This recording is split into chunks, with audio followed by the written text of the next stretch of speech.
Vous avez peut-être déjà eu une de ces piles qui ne tient plus la charge. Que ce soit celle d'un téléphone sans fil ou d'un portable, cette situation peut s'avérer assez décevante. Au bout de quelques minutes d'utilisation, la pile qui d'ailleurs affichait un niveau de charge complet nous fait défaut.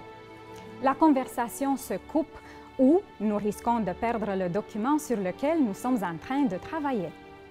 Il faut alors trouver le plus rapidement possible une prise et connecter l'appareil à la source de courant.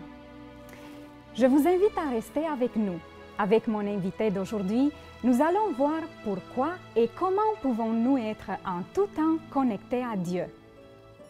J'ai le plaisir d'accueillir aujourd'hui dans le studio d'Il est écrit le pasteur Juan Carlos Atencio. Juan Carlos, bonjour, bienvenue à l'émission Au fil de l'Évangile. Bonjour Roxana, il me fait plaisir d'être avec vous ici en studio. Quel est le texte que nous allons étudier aujourd'hui ensemble? Alors nous allons étudier au chapitre 15 de l'Évangile de Jean, les versets 1 à 8. Lisons ensemble ce texte. Je suis le vrai cep, et mon Père est le vigneron. Tout sarment qui est en moi et qui ne porte pas de fruit, il le retranche. Et tout sarment qui porte du fruit, il l'émonde, afin qu'il porte encore plus de fruits. Déjà vous êtes purs à cause de la parole que je vous ai annoncée. Demeurez en moi et je demeurerai en vous. Comme le sarment ne peut de lui-même porter du fruit, s'il ne demeure attaché au cep, ainsi vous ne le pouvez non plus, si vous ne demeurez en moi. Je suis le cep, vous êtes les sarments. Celui qui demeure en moi et en qui je demeure porte beaucoup de fruits, car sans moi, vous ne pouvez rien faire. Si quelqu'un ne demeure pas en moi, il est jeté dehors, comme le sarment, et il sèche. Puis on ramasse les sarments, on les jette au feu, et ils brûlent. Si vous demeurez en moi, et que mes paroles demeurent en vous, demandez ce que vous voudrez, et cela vous sera accordé. Si vous portez beaucoup de fruits, c'est ainsi que mon Père sera glorifié, et que vous serez mes disciples. En s'adressant aux gens, Jésus utilise cette fois-ci, comme d'ailleurs c'était son habitude, il utilise une parabole, une image, celle de la vigne, qui probablement était bien connue par les auditeurs de son temps, les gens auxquels il s'adressait, mais moins familière aux habitants de la ville d'aujourd'hui. Parlez-nous brièvement de cette image, la vigne, le vigneron, les sarments, des mots qui ne font pas partie de notre vocabulaire quotidien. Oui, c'est vrai que le vigne était bien connu par les gens du temps de Jésus. En fait, compte, il n'était pas le premier de faire allusion à la vigne. Déjà, le psaume 80 en fait allusion, que Dieu va prendre la vigne, une vigne d'Égypte et la planter en Canaan, donc faisant allusion à Israël. Isaïe, dans le chapitre 5, va reprendre la même idée, en demandant comment se fait-il qu'une bonne vigne que Dieu a plantée puisse donner de mauvais fruits. Jérémie, lui aussi, il va en reprendre l'idée. Donc Jésus n'entretient pas quelque chose de nouveau, mais une image que les Israélites, les Juifs, auraient bien connue. Mais ici, on parle de la vraie vigne. Et donc, d'une relation que Jésus cherche avec les croyants, avec les gens de la terre, se basant sur les vrais concepts. Et comme vous l'avez mentionné, cette image de la vigne et des fruits, le maître de la vigne dans d'autres textes bibliques attendait que la vigne produise du fruit. Jésus, encore ici, il parle de la vigne et des fruits. Dans le verset 2 du passage que nous venons de lire, je trouve surprenantes les paroles de Jésus. Parce que je m'attendrais à ce que les branches, les sarments qui ne sont pas attachés à Jésus, elles ne portent pas évidemment de fruits, mais peut-on être en Jésus et pourtant ne pas porter de fruits? Très intéressant comme question. La réalité, c'est que l'on peut être attaché, on peut recevoir de la sève, et au lieu de produire du fruit, Donc ici, il s'agit du raisin. On va produire plutôt encore des branches et encore du feuillage. Donc, pour produire du fruit, le vigneron, lui, il va couper des branches pour que la sève puisse se concentrer à produire du fruit grand, juteux et même sucré. Mais quand la plante, se laisse à elle-même, elle devient une plante, une plante sauvage, n'est-ce pas? Et au lieu de produire des grands fruits juteux, sucrés, elle va produire de petits fruits. Donc, pour le chrétien qui est quand même attaché à Jésus, mais il ne produit pas de fruits, qu'est-ce que cela représenterait? Alors, ça peut représenter bien cette relation que nous pouvons s'entamer avec Dieu, avec Jésus, et que malgré dans notre liberté, dans la liberté que Dieu nous donne, le libre choix, que nous choisissons quand même de ne pas faire selon la volonté de Dieu. Cette volonté comporte à porter du fruit et non pas simplement à porter un feuillage beau et élégant. Quels sont les fruits dont parle Jésus et qu'il s'attend que les chrétiens portent? Puisqu'on est enraciné à la vigne, il se porte donc du caractère de celui qui est la vigne, Jésus lui-même. Il y a un passage qui me vient à l'esprit en Matthieu 5, à partir du verset 43. Vous avez appris qu'il a été dit, « Tu aimeras ton prochain et tu haïras ton ennemi. » Mais moi, je vous dis, aimez vos ennemis, bénissez ceux qui vous maudissent, faites du bien à ceux qui vous haïssent, et priez pour ceux qui vous maltraitent et qui vous persécutent, afin que vous soyez fils de votre Père qui est dans les cieux, car il fait lever son soleil sur les méchants et sur les bons, et il fait pleuvoir sur les justes et sur les injustes.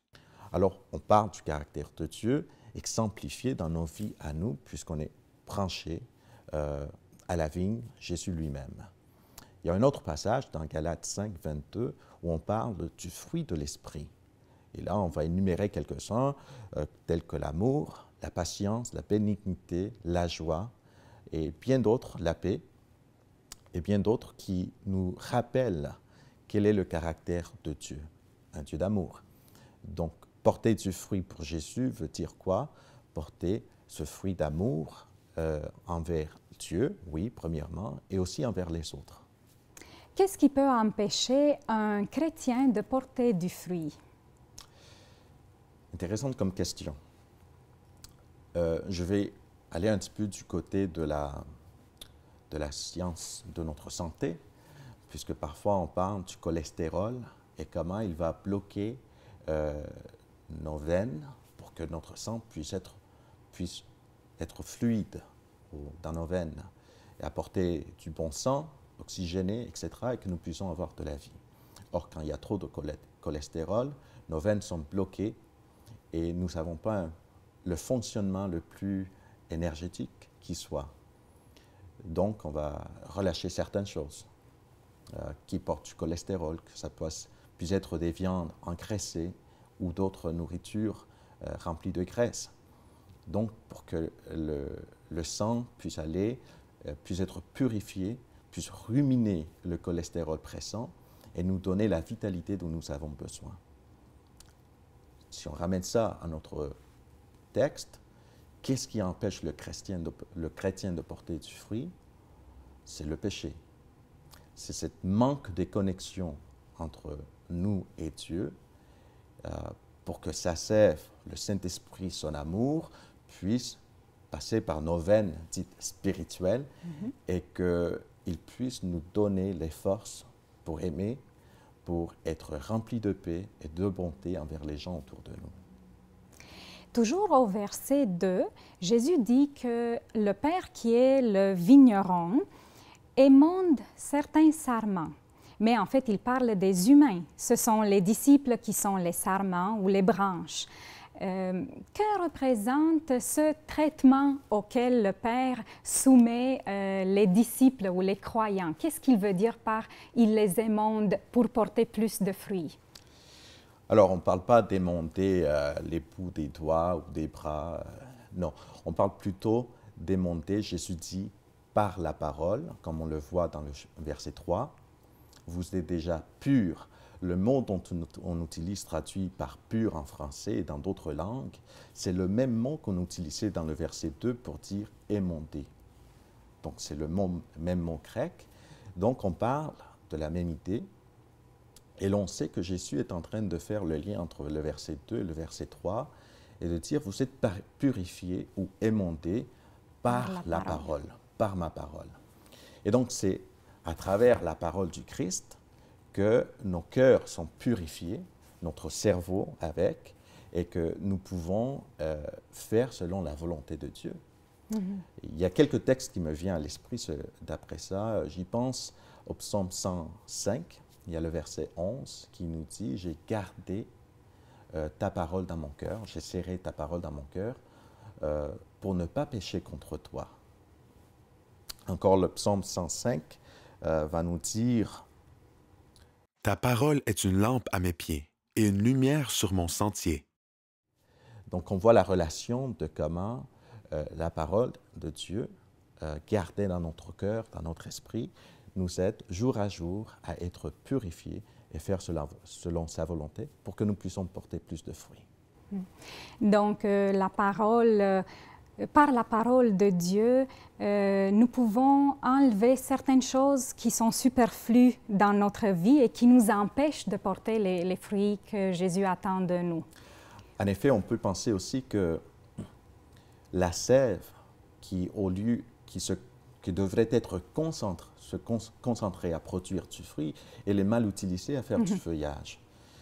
Et de même façon, il y a des choses dans nos vies dans lesquelles nous dépensons de nos énergies, nos temps et nos ressources, au lieu de vraiment montrer l'amour de Dieu et accomplir la mission de Jésus là où nous sommes. Plusieurs fois dans le texte que nous avons lu, Jésus utilise les mots « demeurez en moi ». Il insiste plusieurs fois « demeurez en moi ». Je pense que c'est important s'il le dit à plusieurs reprises. Il est important de demeurer en Jésus. Mais qu'est-ce que cela représente? Qu'est-ce que cela signifie de demeurer en Jésus et comment nous pouvons le faire? Oui, à plusieurs reprises, on entend parce qu'en fait, on parle de la liberté humaine. Même quand nous avons choisi de suivre Jésus dans un premier temps, ça ne veut pas dire que Dieu enlève notre libre choix à chaque jour de dire « oui, je continue à suivre le Christ ». Encore une fois, nous revenons sur la pensée que nous le suivons et nous gardons attachés, donc nous demeurons sans lui, tout en gardant ses paroles en nous. Donc c'est quelque chose de continuel. Je fais mes décisions, je base mes décisions, non pas sur mes idées à moi, non pas sur les philosophies autour de moi dans le monde, mais sur la parole de Dieu.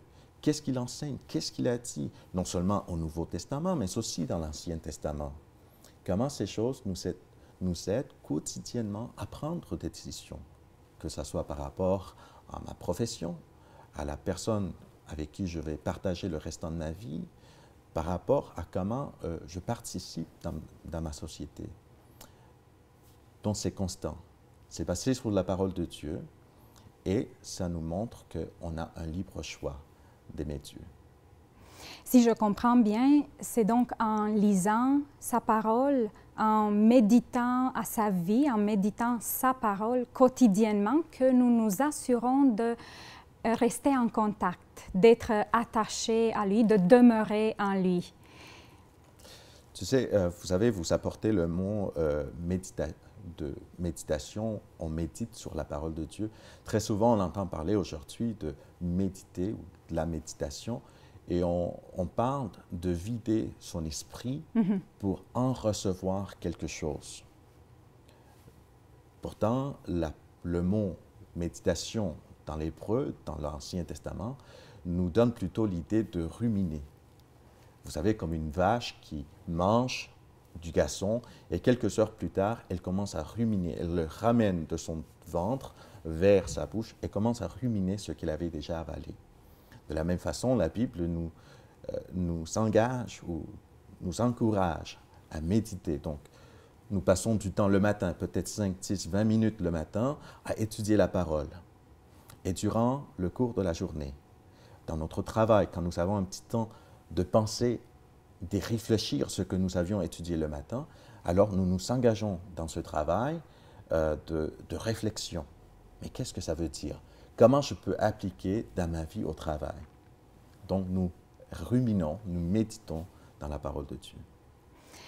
Jésus nous fait aussi une promesse. Il dit, si vous demeurez en moi, demandez ce que vous voudrez et il vous sera accordé.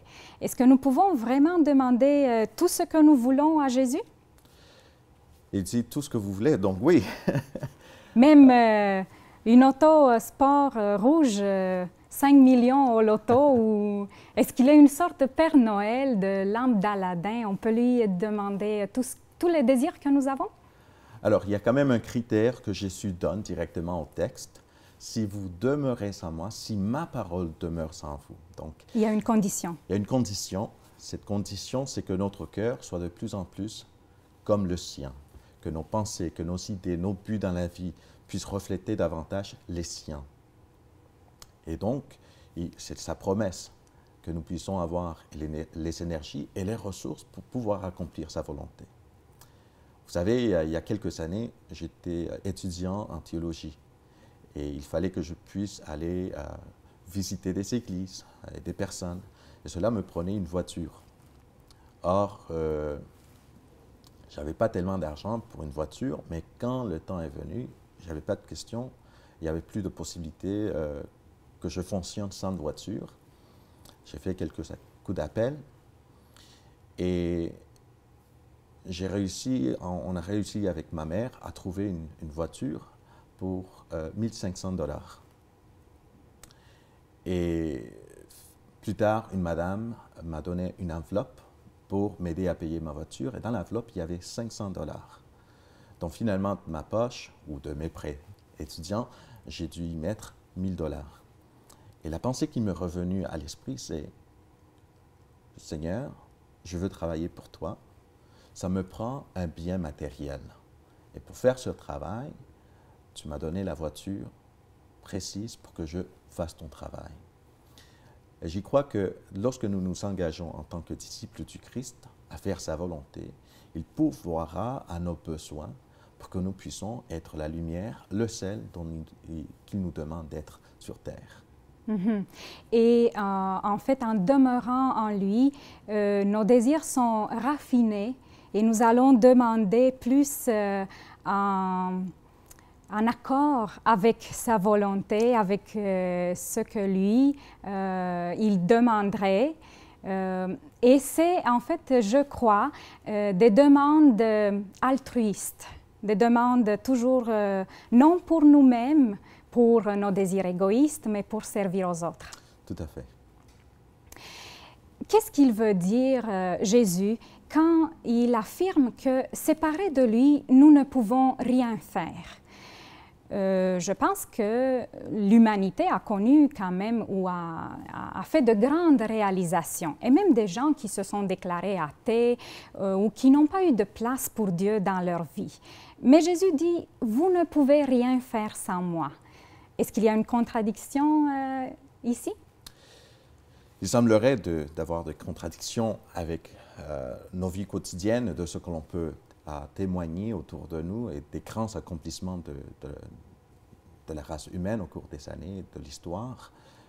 Par contre, quand nous regardons le texte dans son contexte plus large, nous pouvons voir que ce texte fait partie des grands « Je suis » de Jésus. Déjà au chapitre 4, il commence en disant à la femme samaritaine « Je suis celui qui te parle ». Mais là, en grec, on parle du « ego eimi »,« je suis ». Plus tard, Jésus, au chapitre 8, va faire une déclaration impressionnante en disant « Avant qu'Abraham fût, je suis ». Se déclarant ainsi le même « Je suis » qui rencontra Moïse dans le mont Sinaï, le grand créateur. Et environ, il y en a encore 10 de cette déclaration, la nôtre aujourd'hui, au chapitre 15, étant la 10e et dernière. de ces images. Je suis la porte, je suis le vrai berger ou le bon berger, je suis la vie, la résurrection, la vérité. Alors tous ces concepts, le pain de vie, etc., nous font rappel au grand je suis qui créa l'univers. C'est de lui qui mane la vie, c'est de lui qui vient la source de lumière, tout ce que nous savons, même si nous comprenons scientifiquement que le soleil nous donne son énergie, sa lumière pour qu'il y ait du fruit sur la terre et que nous ayons des énergies et ainsi la vie aussi, garder la vie. Toutefois, Jésus, Dieu est le seul qui peut dire « je suis ». Il n'a pas besoin de personne pour lui donner son existence, son énergie, son amour. Il est. Par soi-même. De soi-même, il existe. Or, nous tous, que l'on soit croyant ou pas, nous avons besoin de lui. C'est de par lui que nous avons, oui, l'énergie du soleil, nos fruits, nos végétaux, nous avons notre existence. Donc oui, quand Jésus dit « vous ne pouvez rien faire sans moi », on parle, oui, du chrétien vis-à-vis sa mission spirituelle, mais on parle aussi de l'homme ordinaire, du fait qu'il a besoin de Dieu, même s'il ne le réalise pas, même s'il ne l'accepte pas parfois. Toutefois, nos vies et tout ce que nous réussissons, c'est grâce à la source de vie.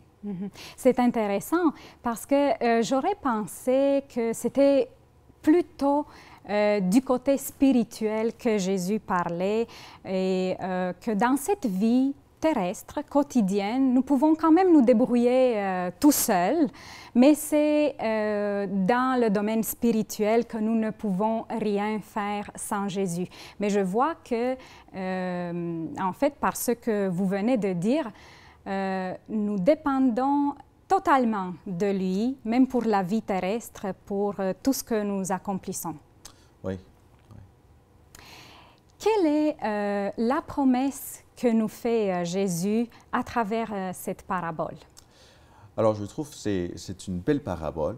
C'est sûr qu'il y a des points un petit peu qui nous donnent à comprendre l'aspect, la conséquence de ne pas s'être attaché à Jésus, donc devenir sec, être jeté dans le feu, etc.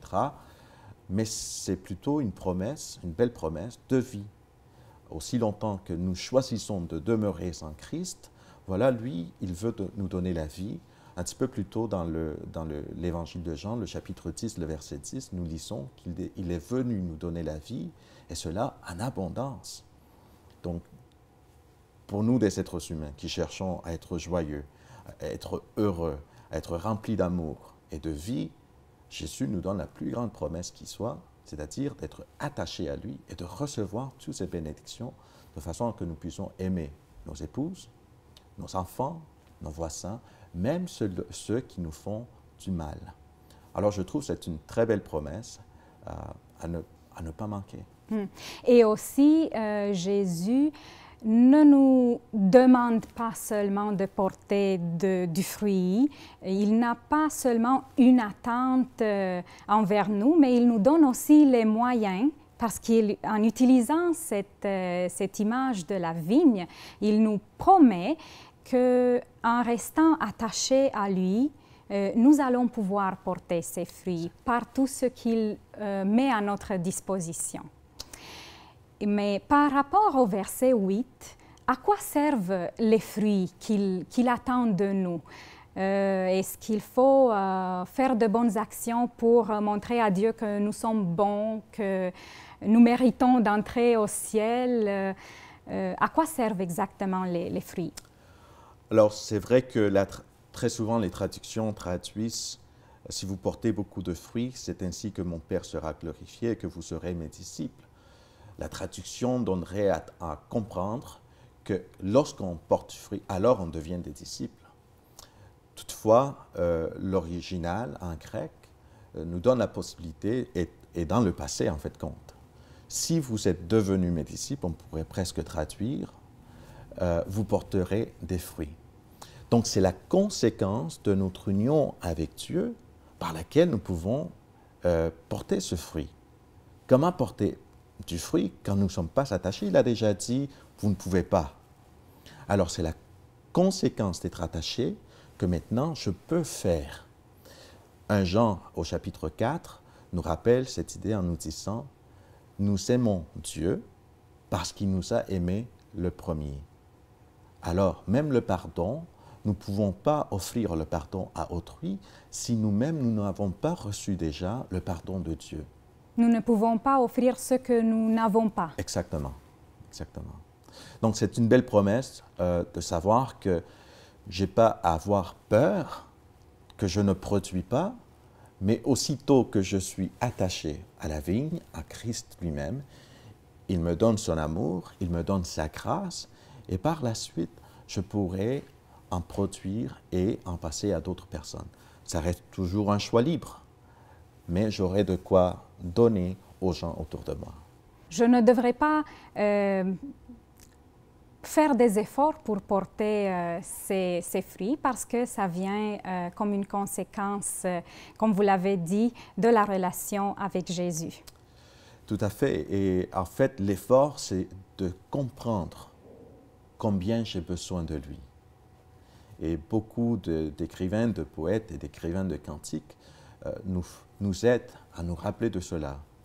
Et en gardant ces cantiques, ces belles pensées, nous pouvons toujours être enlevés vers le Seigneur dans nos pensées et réaliser, Seigneur, j'ai besoin de toi. Juan Carlos, merci beaucoup pour ce partage. Ce fut très enrichissant. Merci beaucoup. Nous pouvons avoir de grandes réalisations dans la vie. Nous pouvons avoir atteint la plupart des buts que nous nous sommes proposés. Mais Jésus nous attire l'attention sur le fait que tout cela est possible grâce à tout ce qu'il nous donne. Pour vivre une vie épanouie et victorieuse comme la sienne, nous avons besoin d'être constamment connectés à lui, comme il a été toujours connecté avec son Père. Merci d'avoir été des nôtres et je vous donne rendez-vous à une prochaine émission au fil de l'Évangile.